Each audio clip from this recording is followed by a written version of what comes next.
El ojo de la sibila, por Philip K. Dick. ¿Cómo se protege nuestra antigua República Romana de aquellos que desean destruirla? Nosotros los romanos, aunque mortales como los demás hombres, recibimos ayuda de unos seres inmensamente superiores a nosotros.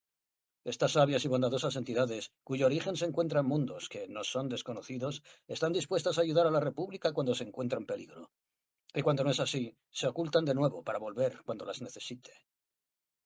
Tomemos el caso del asesinato de Julio César. Un caso que aparentemente se cerró cuando aquellos que habían conspirado para asesinarlo fueron asesinados a su vez. Pero, ¿cómo descubrimos los romanos a los autores de ese vil crimen? Y lo que es más importante, ¿cómo conseguimos llevar a los conspiradores ante la justicia? Contábamos con ayuda exterior. Teníamos el apoyo de la Sibila de Cumas, que, siempre que nos amenaza algo, nos ofrece su consejo en forma escrita. Todos los romanos estamos al corriente de la existencia de los libros sibilinos que consultamos cuando lo exige la necesidad. Yo mismo, Filos Dictos de Tiana, he visto los libros sibilinos. Muchos ciudadanos romanos importantes, especialmente los miembros del Senado, los han consultado. Pero yo he visto a la Sibila en persona y conozco de primera mano algo sobre ella que muy pocos hombres saben. Ahora que ya soy viejo, algo lamentable, pero producto de una necesidad común a todos los hombres, estoy dispuesto a confesar que en una ocasión, supongo que principalmente por accidente, presencié en el ejercicio de mis deberes sacerdotales cómo la sibila era capaz de dirigir la vista a través de los corredores del tiempo. Y sé qué le permite hacer esto. Un secreto heredado de su antecesora, la sibila de Delfos, en la veneradísima tierra de Grecia. Pocos hombres saben esto, y es posible que la sibila decida silenciarme para siempre utilizando su poder para alargar el brazo a través del tiempo y golpearme por haber revelado el secreto. Es, por tanto, muy probable que antes de que sea capaz de terminar este pergamino, se me encuentre muerto, con la cabeza abierta como uno de esos melones maduros del Levante que tanto apreciamos los romanos. En cualquier caso, como ya soy un anciano, me atreveré a afrontar esa posibilidad. Aquella mañana había estado peleándome con una esposa. Mi esposa. Por entonces no era viejo, y el atroz asesinato de Julio César acababa de producirse. En aquel momento nadie sabía con certeza quién era el responsable. Traición contra el Estado, un indigno asesinato, un millar de heridas de puñal en el cuerpo del hombre que había logrado estabilizar nuestra convulsa sociedad, con la aprobación de la Sibila. Habíamos visto los textos que había redactado a tal efecto. Sabíamos que esperaba que César cruzara el río con su ejército para dirigirse hacia Roma y que allí aceptara una corona. Cabeza de chorlito, estaba diciéndome mi esposa aquella mañana. Si la Sibila fuera tan sabia como tú crees, se habría anticipado a este asesinato. Y puede que lo haya hecho, respondí yo. Pues yo creo que es una farsante, me dijo mi esposa Chantipe mientras hacía una de sus repulsivas muecas. Es, o quizás debería decir era, de mejor familia que yo, y nunca perdió la ocasión de recordármelo. Sois vosotros los sacerdotes los que escribís esos textos, los inventáis vosotros mismos. Es preciso que los redactéis de un modo tan vago que cualquier interpretación sea posible. Estáis engatusando a los ciudadanos, especialmente a los más adinerados, con lo cual se refería a su propia familia. Me levanté de un salto de la mesa en la que estábamos tomando el desayuno y acalorado le dije, la Sibila está inspirada por los dioses, es una profetisa, conoce el futuro. Es evidente que no había ningún modo de impedir el asesinato de nuestro gran líder, al que tanto amaba el pueblo. Es una farsante, dijo mi esposa mientras empezaba a untar de mantequilla con la codicia que la caracterizaba otro trozo de pan. Yo he visto los grandes libros. ¿Cómo puede conocer el futuro? Inquirió mi esposa. Y eso he de admitirlo, yo no lo sabía. Aquello me dejó abatido. A mí, a un sacerdote de Cumas, un servidor del Estado romano. Me sentí humillado. Es un truco para tontos, estaba diciendo a mi esposa mientras yo franqueaba la puerta para irme. A pesar de que acababa de amanecer, la hermosa aurora, diosa del alba, estaba bañando el mundo con su luz blanca, la luz que consideramos sagrada, y de la que deriva la mayoría de nuestras inspiradas visiones. Salí de allí y me encaminé andando hacia el hermoso templo en el que trabajo. Nadie había llegado aún, salvo los guardias armados que holgazaneaban en el exterior. Parecieron sorprendidos al verme allí tan temprano, pero al reconocerme me saludaron con inclinaciones de cabeza. A nadie que no sea un sacerdote reconocido del templo de Cuma se le permite entrar. Hasta el propio César necesita nuestro permiso para hacerlo. Tras entrar me dirigí a la gran cámara abovedada y llena de gas, en la que, embozado por la penumbra, se encontraba el enorme trono de piedra de la Sibila. Solo había unas pocas antorchas encendidas. Me detuve, paralizado y en silencio, al ver algo que nunca había contemplado hasta entonces. La sibila, con el largo cabello negro recogido en un moño, con los brazos cubiertos y sentada en su trono, estaba inclinada hacia adelante, y no se encontraba sola. Había dos criaturas frente a ella, dentro de una burbuja redonda. Parecían humanas, pero cada una de ellas tenía un... Ahora mismo no sé con seguridad qué es lo que tenían, pero no eran mortales, eran dioses. Veían a través de ranuras en lugar de ojos, y en ellas no había pupilas. En vez de manos tenían pinzas, como las de los cangrejos. Sus bocas eran meros agujeros, y entonces me di cuenta de que eran mudos. Estaban hablando con la sibila, pero a través de un largo cordel, a cada uno de cuyos extremos había una caja. Una de las criaturas sujetaba la caja junto a un lado de su cabeza, mientras la sibila escuchaba por la otra. La caja tenía números y botones, y el cordel estaba recogido en un rollo de modo que era posible extenderlo. Eran los inmortales. Pero nosotros los romanos, mortales como éramos, creíamos que todos ellos habían abandonado el mundo mucho tiempo atrás. Eso es lo que siempre nos habían dicho. Evidentemente habían regresado, al menos por un breve lapso de tiempo, para darle información a la sibila.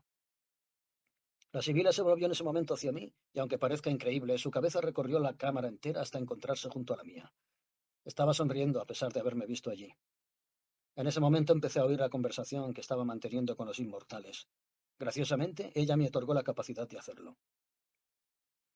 Solo uno de muchos, estaba diciendo el más grande de los dos inmortales. Otros lo seguirán, pero hasta dentro de algún tiempo. Llega la oscuridad de la ignorancia tras una edad de oro.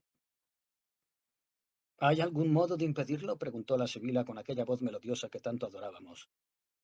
Augusto gobernará con sabiduría, dijo el mayor de los dos inmortales, pero después de él vendrán hombres malvados y perturbados. Debes saber que surgirá un nuevo culto alrededor de una criatura de la luz. El culto crecerá, pero sus verdaderos textos serán codificados y su mensaje se perderá. Hemos visto el fracaso de la criatura de la luz. Será torturada y asesinada, igual que Julio. Y después de eso, mucho después de eso, dijo el más grande de los dos, la civilización volverá a alzarse por encima de la ignorancia, al cabo de 2000 años. Y entonces... ¿Tanto, padres? Preguntó la sibila confundida. Tanto, sí. Y entonces cuando empiecen a formular preguntas y a buscar la verdad de sus orígenes, su divinidad, volverán a empezar los asesinatos, la represión y la crueldad, y llegará una nueva era de oscuridad. Se podría impedir, dijo el otro inmortal. ¿Puedo hacer algo? Preguntó la sibila. En voz baja ambos inmortales dijeron a la vez. Para entonces estarás muerta. ¿No habrá otra sibila en mi lugar? No. Nadie protegerá a la República Romana en los próximos 2000 años. Y por todas partes surgirán hombres mezquinos, con ideas mezquinas como ratas. Las pisadas que dejen en su búsqueda de poder y su lucha por falsos honores cruzarán el mundo de un lado a otro. Y entonces añadieron ambos, no podrás ayudar a la gente entonces. De repente ambos inmortales se esfumaron, junto con los rollos de cordel y las cajas con números por las que hablaban y escuchaban, como por obra únicamente del pensamiento. La sibila permaneció sentada un momento, y entonces levantó las manos y por medio de un artificio que nos había enseñado los egipcios, una de las páginas en blanco fue hacia ella para que pudiera escribir. Pero entonces hizo algo muy curioso. Y es esto, más que ninguna cosa de cuanto os he contado hasta ahora, lo que más temor me inspira. Introdujo la mano entre los pliegues de su túnica, sacó un ojo y se lo colocó en el centro de la frente. No era un ojo como los nuestros, con pupila, sino igual que las ranuras de los inmortales, pero al mismo tiempo diferente. Tenía unas bandas laterales que se movían la una hacia la otra como remos. Mero sacerdote, como soy por instrucción y por clase, no tengo palabras para describirlo. Pero el caso es que la sibila se volvió hacia mí y miró más allá de mí con ese ojo, y entonces gritó con tal fuerza que las paredes del templo se estremecieron. Las piedras cayeron y las serpientes que se ocultaban en los agujeros entre las rocas sisearon. Lo que vio más allá de mí le hizo gritar de espanto y consternación, pero su extraño tercer ojo continuó abierto y siguió mirando. Entonces cayó como si hubiera perdido el sentido. Corrí hacia ella para ayudarla. Toqué a la sibila, mi amiga, la bella aliada de la República, mientras ella caía desvanecida por el horror inspirado por el futuro, más allá de los túneles y los pasillos del tiempo. Pues era a través de aquel ojo, como la sibila veía lo que necesitaba ver para instruirnos y advertirnos. Y entonces entendí que a veces veía cosas que ni ella podría soportar, ni nosotros podríamos superar por mucho que lo intentáramos. Al agarrar a la sibila ocurrió algo extraño. En medio del gas vi que cobraban definición unas formas. No debes tomarlas por reales, dijo la sibila. Oí su voz y a pesar de entender sus palabras supe que las formas eran reales. Vi una nave gigante sin remos ni velas. Vi una ciudad de esbeltos y orgullosos edificios, abarrotada de vehículos como jamás hubiera visto, y seguí moviéndome hacia ellas, y ellas hacia mí, hasta que al fin las formas envueltas en gas quedaron tras de mí y me llevaron del lado de la sibila. Todo eso lo veo como el ojo de la gorgona, dijo su voz tras de mí. Es el ojo con el que las medusas van adelante y atrás, el ojo de los hados en el que has caído. Y entonces sus palabras se perdieron. Jugaba sobre la hierba con un perrito mientras me preguntaba quién habría dejado una botella de Coca-Cola rota en nuestro jardín de atrás. Philip, a cenar, exclamó mi abuela desde el porche trasero. Vi que estaba poniéndose el sol. Vale, respondí, pero seguí jugando. Había encontrado una enorme telaraña y había en ella una abeja atrapada a la que había picado la araña. Cuando intenté soltarla, me picó. En mi siguiente recuerdo estaba leyendo las tiras cómicas de la Berkeley Daily Gazette. En ella se contaba que Brick Bradford había encontrado una civilización con miles de años de antigüedad. Mamá, le dije a mi madre, mira esto. Es increíble. Brick baja de esta plataforma y al final, al mirar los extraños yelmos que llevaba aquella gente, me embargó una sensación extraña. No sabía por qué. No haces más que ver esas tonterías, dijo mi abuela con voz disgustada. Deberías leer algo que merezca la pena. Esos tebeos son basura. En mi siguiente recuerdo estaba en la escuela, sentado, mirando bailar una chica.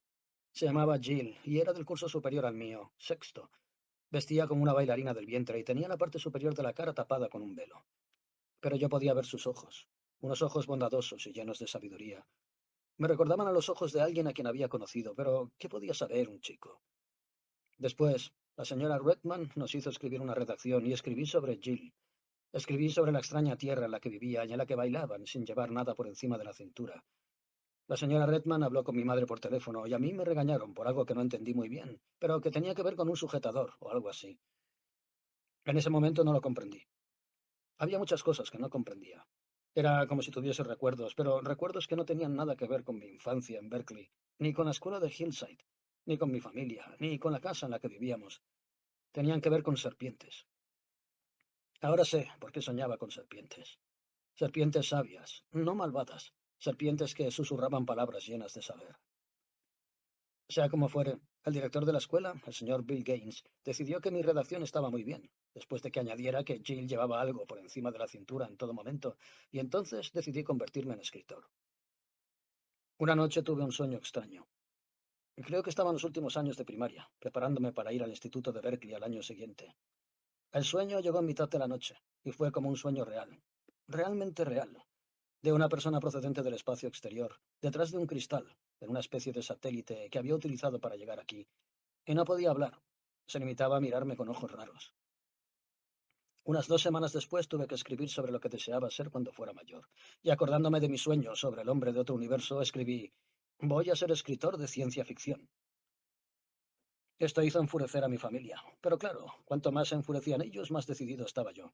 Y además mi novia, Isabel Lomax, me dijo que nunca se me daría bien, y que no podría ganar apenas dinero con ello, porque la ciencia ficción era una idiotez, y solo la leían adolescentes con granos, lo que terminó de convencerme para hacerlo, puesto que los adolescentes con granos también debían tener quien escribiera para ellos. Habría sido injusto escribir solo para gente con la piel inmaculada. Estados Unidos se construyó sobre el concepto de la justicia. Esto es lo que el señor Gaines nos enseñó en la escuela de Hillside, y, puesto que era el único capaz de arreglar mi reloj de pulsera, yo sentía cierta admiración para él. En el instituto no me fue nada bien, porque me pasaba todo el día escribiendo y escribiendo, y todos los profesores me gritaban que era comunista porque nunca hacía lo que se me ordenaba. Ah, sí, solía responder yo. Luego ellos me enviaban a ver al secretario del alumnado, quien me decía cosas aún peores que mi abuelo, y me advertía de que si no sacaba mejores notas me expulsarían del instituto. Aquella noche tuve otro de esos vívidos sueños. En esta ocasión, una mujer me llevaba en su vehículo, solo que se trataba de una cuadriga antigua, de estilo romano, y la mujer estaba cantando. Al día siguiente, cuando acudí a ver al señor Erlot, el secretario del alumnado, Escribía en su pizarra en latín, ubi pecunia regnet. Cuando entró, se le puso la cara toga colorada, puesto que él, que era profesor de latín, sabía que eso significaba donde gobierna el dinero. Eso es lo que escribiría un alborotador izquierdista, me dijo. De modo que mientras él estaba allí sentado, revisando mis documentos, escribí otra cosa. Escribí, ubi cunnus regnet. Esto lo dejó un poco perplejo. ¿Dónde has aprendido esa palabra latina? Preguntó. No lo sé, le dije. No estaba seguro, pero me daba la impresión de que en mis sueños me hablaban en latín. Puede que no fuera más que mi propio cerebro, que recreaba lo aprendido en las clases de latín del curso de primero A, donde yo destacaba bastante, lo cual resulta un tanto sorprendente si tenemos en cuenta que no estudiaba. El siguiente sueño vívido llegó 2 noches antes de que ese loco, o locos, matara al presidente Kennedy. En mi sueño lo vi 2 noches antes de que ocurriera, pero por encima de todo, con más claridad que cualquier otra cosa, vi a mi novia Isabel Lomax, observando a los conspiradores cómo cometían su crimen. Isabel tenía un tercer ojo. Mi familia me envió a un psicólogo porque después del asesinato del presidente Kennedy me volví realmente raro. Me pasaba todo el día sentado, pensando y sin comunicarme con nadie. Mi psicóloga era una mujer muy atildada, llamada Carol Haynes. Era muy guapa y nunca decía que estuviera loco. Lo que sí decía era que debía apartarme de mi familia, abandonar la escuela. Decía que el sistema escolar nos aísla de la realidad y nos impide aprender las técnicas necesarias para afrontar la realidad, y dedicarme a escribir ciencia ficción. Le hice caso. Empecé a trabajar en una tienda de televisores donde barría, desembalaba y colocaba los aparatos de televisión nuevos. Sin embargo, no podía quitarme de la cabeza la idea de que cada uno de ellos era como un ojo enorme. Eso me preocupaba. Le hablé a Carol James de los sueños que había tenido toda mi vida, sobre la gente del espacio, sobre el latín y muchos otros que sabía que había tenido, pero que nunca recordaba al despertar. Nadie entiende del todo los sueños, me dijo la señora James. Yo, mientras tanto, allí sentado, me preguntaba qué aspecto tendría con un traje de bailarina del vientre, desnuda de cintura para arriba. Había descubierto que eso hacía que la hora de terapia pasara mucho más deprisa.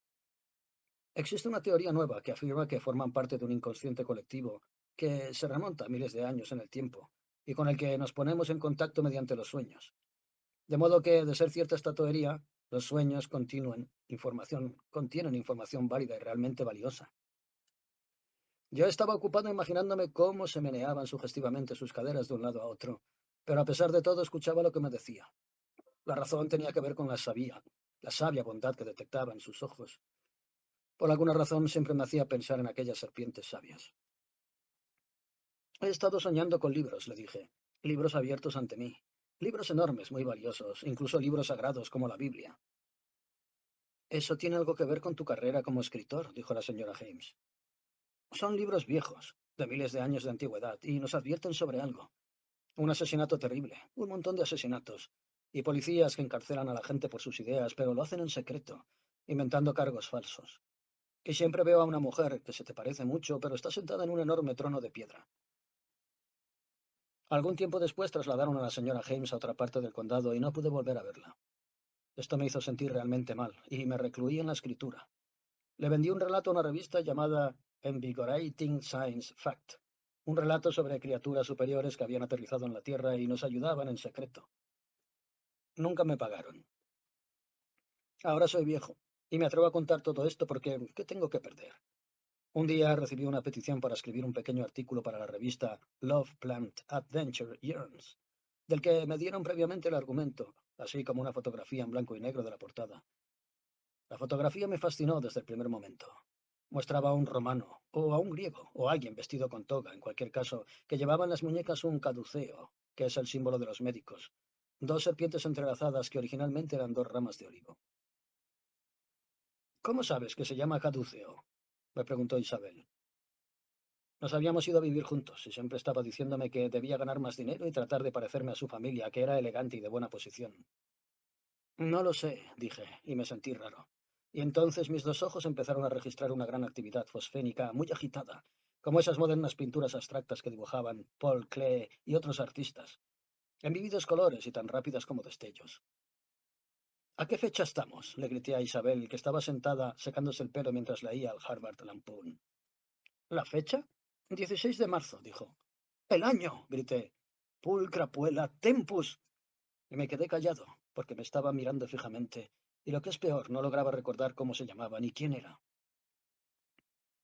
1974, respondió. Si solo estamos en 1974 es que gobierna la tiranía, dije.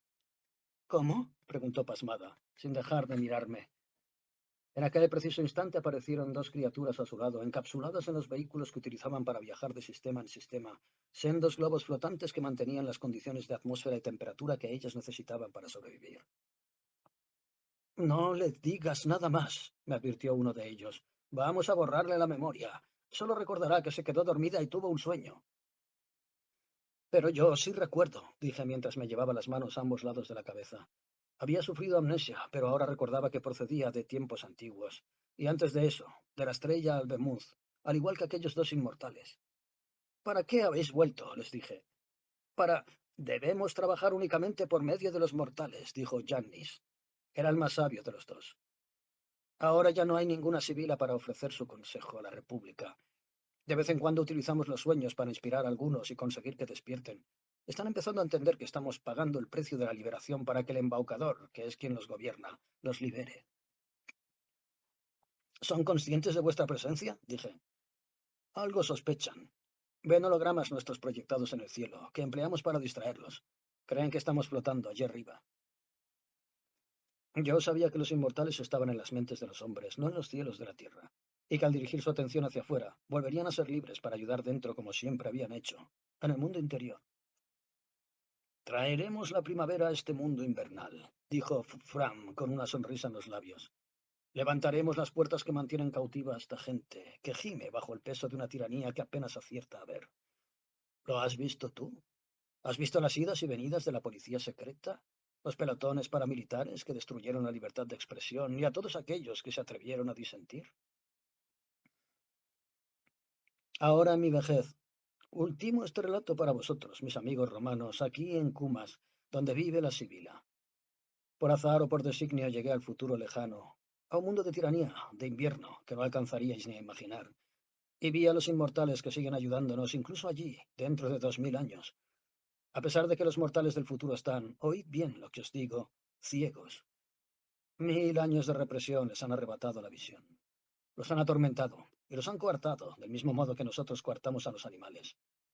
Pero los inmortales los están despertando. Y yo diría que los despertarán a tiempo de salvarse.